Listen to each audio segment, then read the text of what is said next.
The mining asset development cycle outlines the stages a mineral project undergoes from exploration to closure, and each phase involves technical, economic, environmental, and social evaluations, guiding investment decisions and risk management. So understanding this cycle is critical for stakeholders aiming to develop sustainable, profitable, and of course, regulatory compliant mining operations. And to help us understand this particular sector, I'm joined by Abdulmajeed Amussah, founder and CEO, Dear Nigeria. Abdulmajeed, thank you so much for joining us on Business Edge. Good morning, Leko. It's a pleasure to be here. So we're going to break it down and start from the nitty-gritty. What is a mining asset, and at what point does it gain legal recognition? Very good question. It's a great place to start. So for us, who like in our generation, people around my age, for us, the mining sector holds a lot of promise for us. So it's a very important topic. The mining assets generally means the physical and intangible properties and resources that are owned by a mining company that it uses to produce and exploit mineral resources within its acreage. Most importantly, it is made legal when it is licensed with the appropriate license, depending on the development stage of that particular asset. Okay, so let's also understand how licensing can transform mineral reserves from, let's say, geological data into tradable resources. Awesome. So when the mining assets, like I was explaining, one of the most important things that is within that name that you say mining assets is the fact that there is a reserve estimate and information about the resource. And within that, there is also the equipment that will be used within the land. There is also the intangible assets, like the intellectual properties, like the ASIA, for example, that will be carried out, like the economic analysis of the mine life, and so on. And also the manpower and the license as well of that particular mine. These are the things that come together to form a mining assets, and these things hold huge value. And when they are greenfield, what I mean by greenfield is when it's just a bare piece of land, maybe mostly a farmland, but then a mineral has been identified underneath it in terms of maybe a prospecting effort or a reconnaissance effort.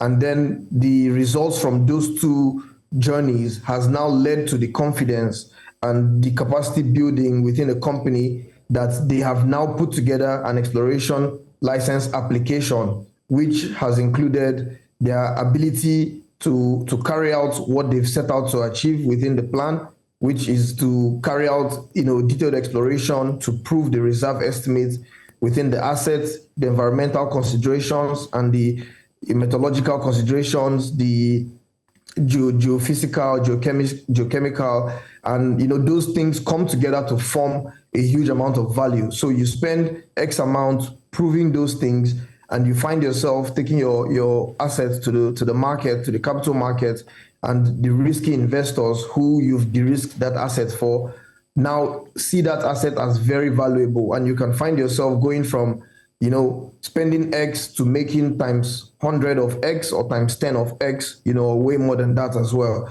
So it's about discovering and delineating your mineral deposits with a clear plan of how you want to exploit it without devastating the environment, and finally, how you're going to reclaim the environment and return it to the original purpose when you're done with the mining operation.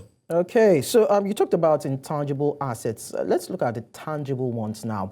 In what ways can maybe physical mining assets such as equipment and plants lose value without proper authorization?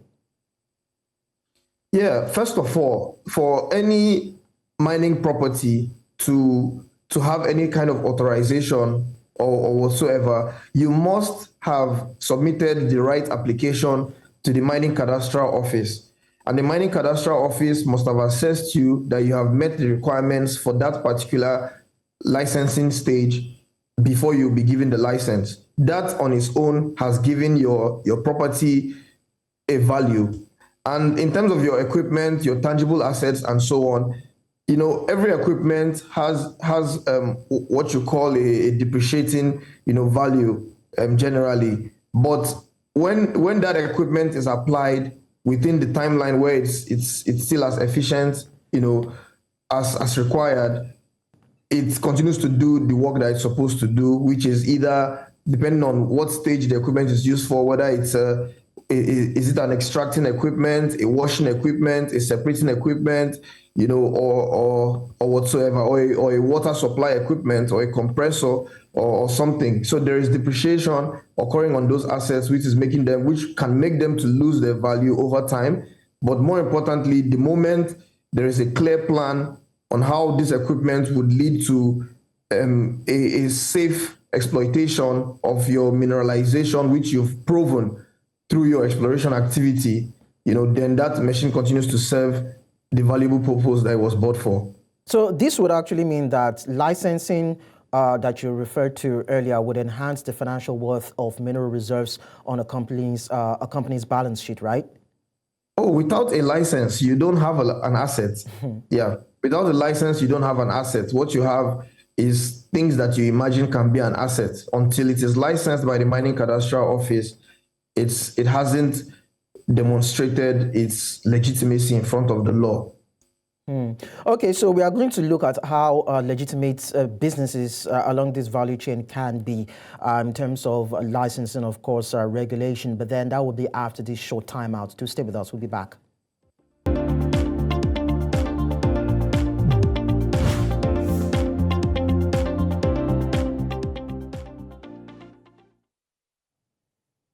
So on Business Edge, we have been looking at mining assets, mining operations, exploration of mineral values from the earth, owning equipment and licensing to be able to do that particular kind of a job for whatever reasons necessary. We've been talking to Abdulmajeed Amussah, founder and CEO, Dear Nigeria, who has been helping us to understand the processes, the economic importance, and right now we'll be looking at how even financing comes into play in this particular field. So, Abdulmajeed, you talked about how important licensing is in acquiring equipment for mineral exploration. Now, in what ways would you say licensing influences investor confidence and financing opportunities? Thank you very much. I think this is also a good place to make a point about licensing as well.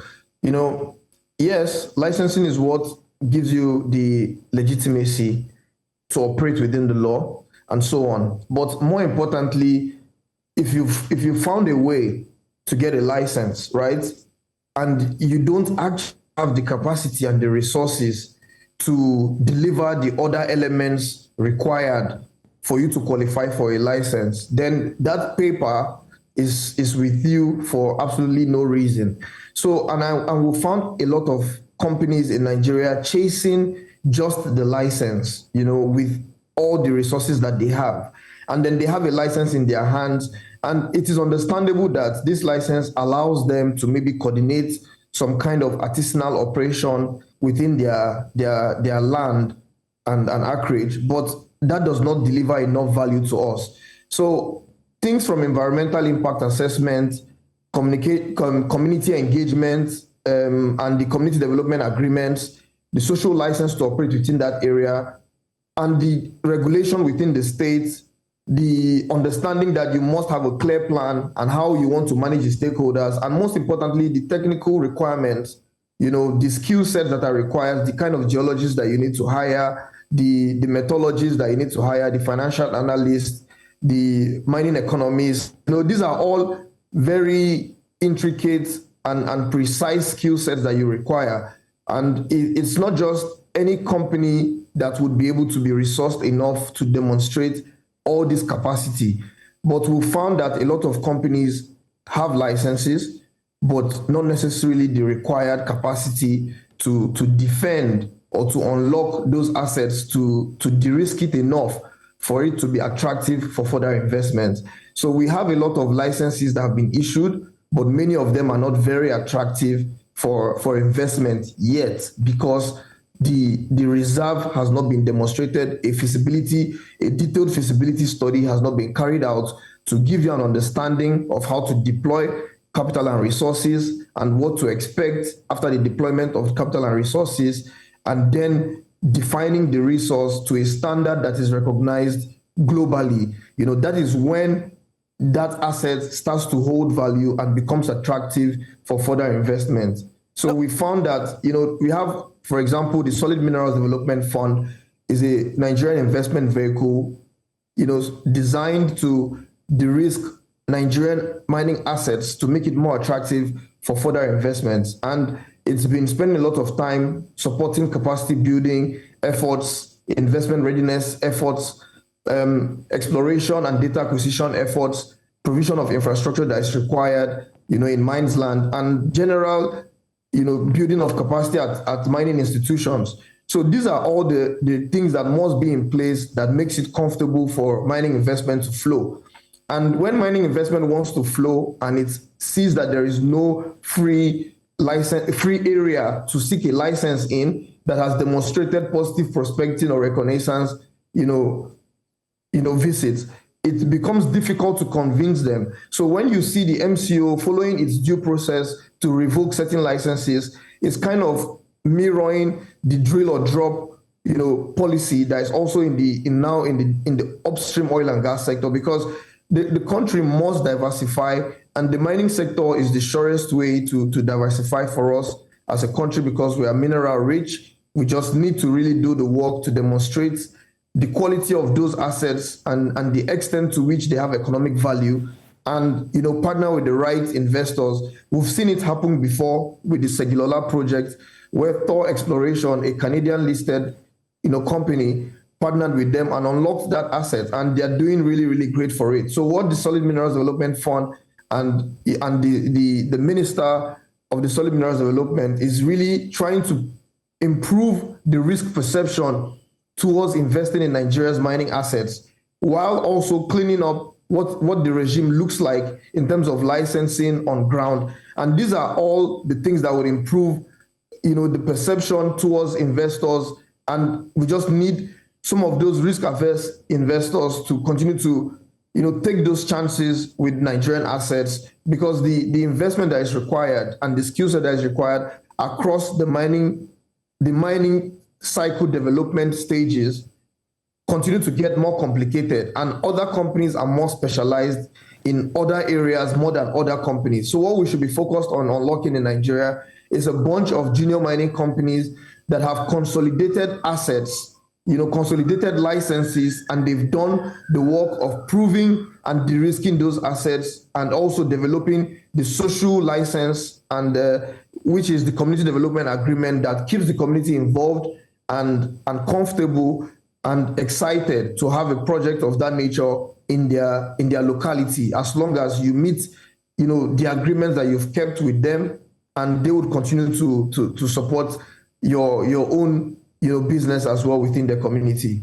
Okay, so drawing from what you said, is it safe to say that local players within the mining exploration ecosystem do not really have the capacity to venture into such field? Rather, it would be better to connect more with foreign investors who have the financial weight to pull such expeditions on those mining areas?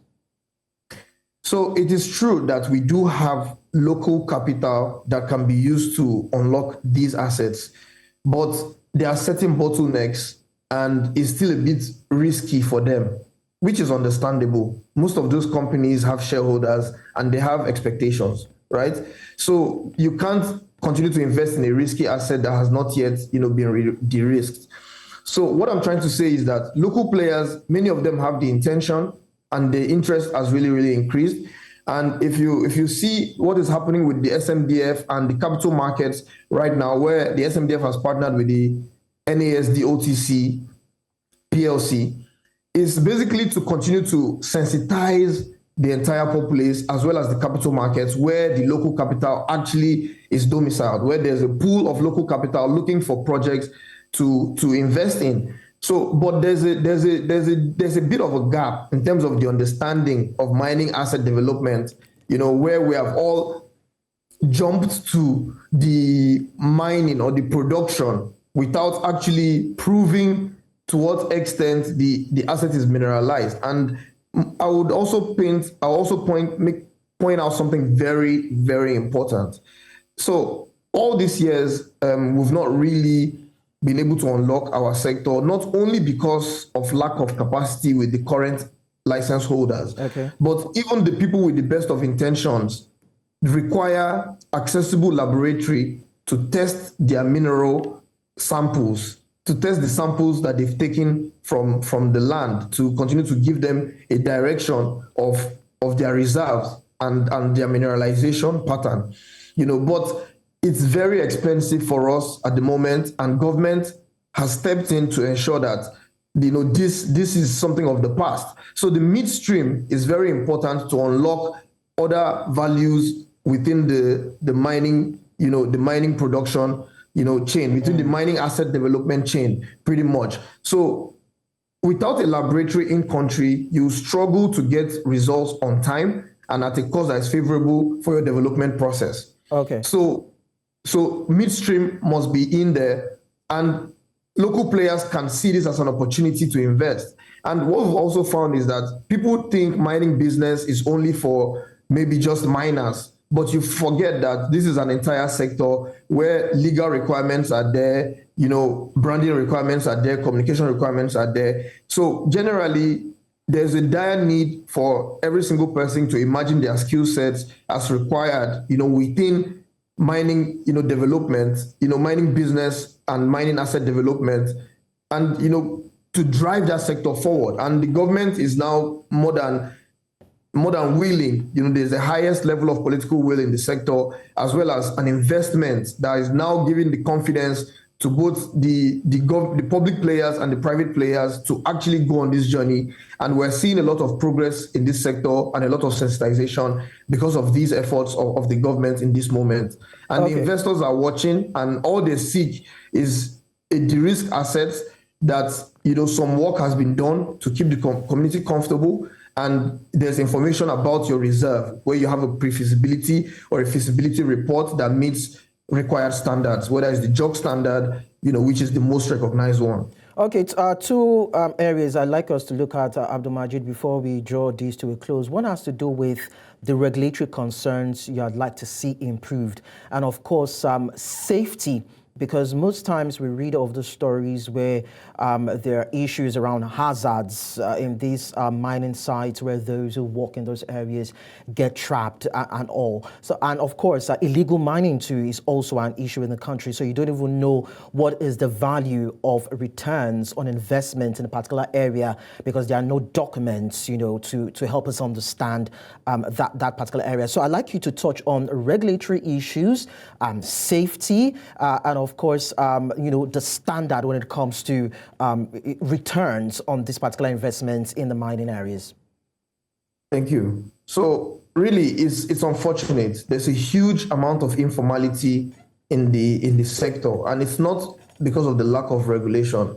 We have one of the most advanced, most detailed, mining regulations in the world, which, although it can be improved, there are still bottlenecks within it that can be better. But we have a great regulation, but we're not necessarily, following it in a formal method. Maybe it's due to maybe the lack of investment. And this takes it to what you mentioned, what you asked me earlier about the need for foreign capital, or is there local capital that can unlock these assets? So the aspect, before you even go to any form of production in the mining, in mining, you must have carried out a detailed environmental impact assessment.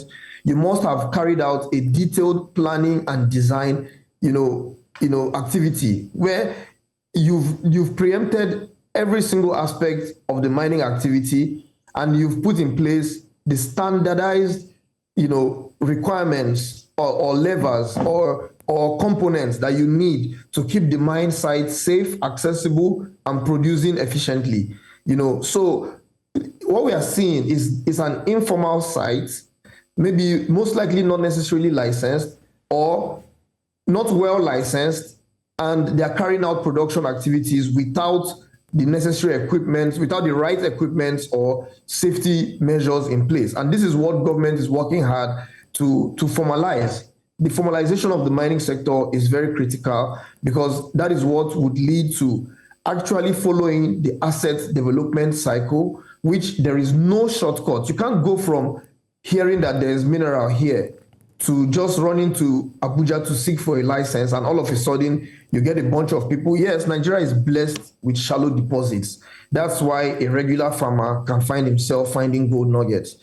But it doesn't also mean that you just go and exploit without following the due process. The regulation is there for us to seek and understand very properly. And until we understand those regulations and follow the licensing regime the way it should be done, while also completing the mining assets, requirements as it should without any shortcuts, we would struggle to have formalized assets that would not have those issues that we've pointed out. But it's unfortunate the current situation, and it's also beautiful to see the rapid government intervention, both physically and also in the sector, right? Yes. Yeah. Oh, of course. So a lot of education is actually needed in this field, and I'm thankful that you actually did some sort of justice to that on the show this morning. Abdulmajeed Amussah, founder and CEO, Dear Nigeria. Thank you so much for your time. Thank you, Lekwan. It's a pleasure. Have a nice day. And you too. Let's quickly go on a break. When we return, we'll bring you international business stories. Stay with us.